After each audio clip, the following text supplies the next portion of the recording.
This is Neo. He's a happy, gentle dog who loves to play. But if you're a suspect in a police investigation, this is one K-9 you don't want to play with.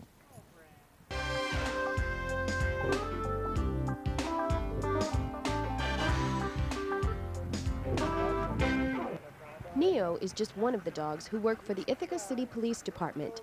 He and his fellow K-9 officers, Odin and Rex, were born and raised in Czechoslovakia, where they trained to develop several drives such as a desire to bite, fight, and play. The dogs are chosen for police work based on their achievement in these areas.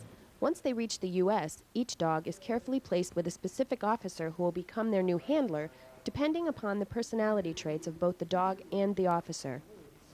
Each handler provides their K-9 with comfortable housing at their own residence. Neo's handler, Officer Mike Watkins, says Neo enjoys an 8x10 kennel outside of his home, but that he cannot live inside the house with the family. My family members can feed him.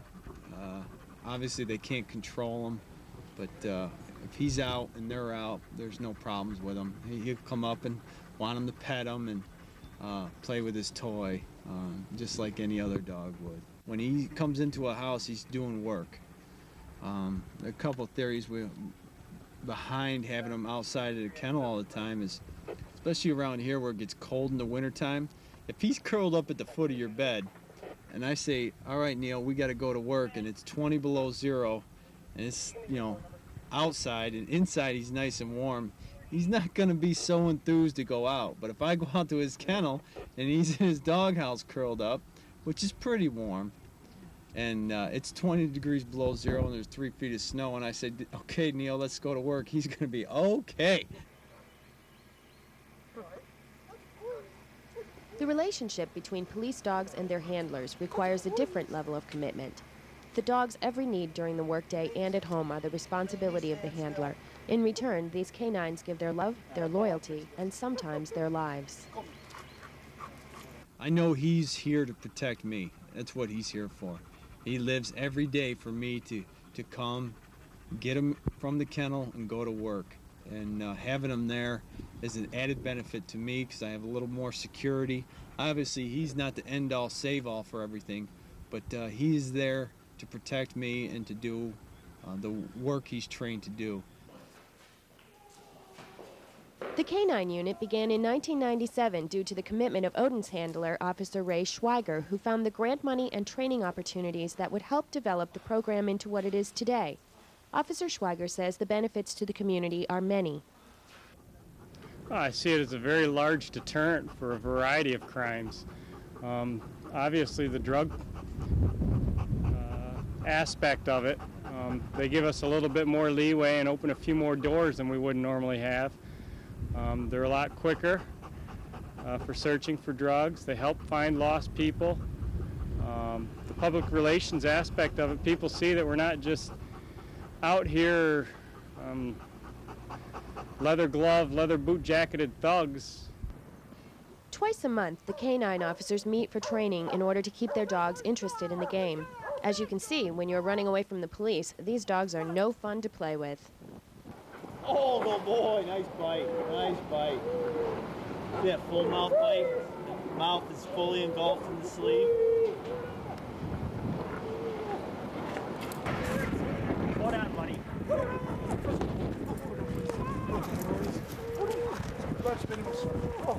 Police Department K-9, stop releasing the dog! Stop releasing the dog! Stop now! Slow down.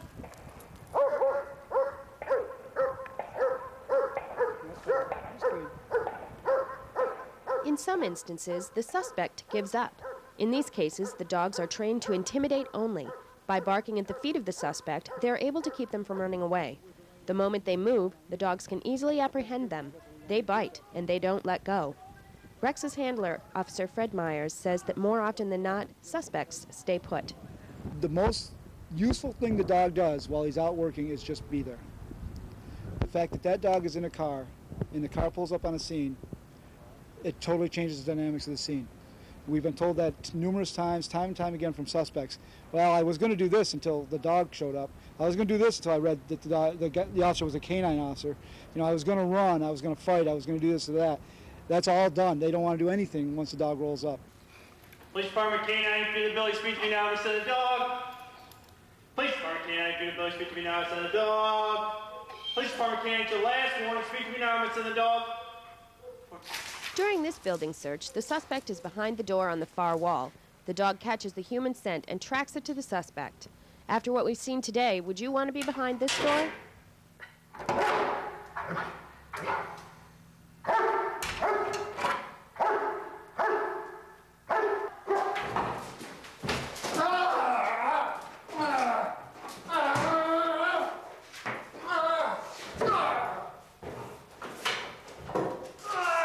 The training that they go through is actually, for one, it's never ending, and for two, the basic schools are about 5 weeks long for narcotics training and about 8 weeks for the patrol and tracking. And then once they're actually trained in those, it goes on and on. It's a never-ending cycle. Training is all about getting rewards. Their reward is the bite they take on the special sleeve worn by the officers during a maneuver. This helps them to see that on each police stop, there is the possibility of getting that bite. Each K-9 is outfitted with a bullet and stab-proof Kevlar vest due to the kindness of local elementary students and the Finger Lakes Kennel Club. A variety of equipment is used for training, such as drug-scented items and bite sleeves reinforced with steel. And muzzles must be used for every misdemeanor stop. Training days are exhausting for both the dogs and their handlers. But after a full day's rest, this officer and his loyal K-9 are off again to protect and serve.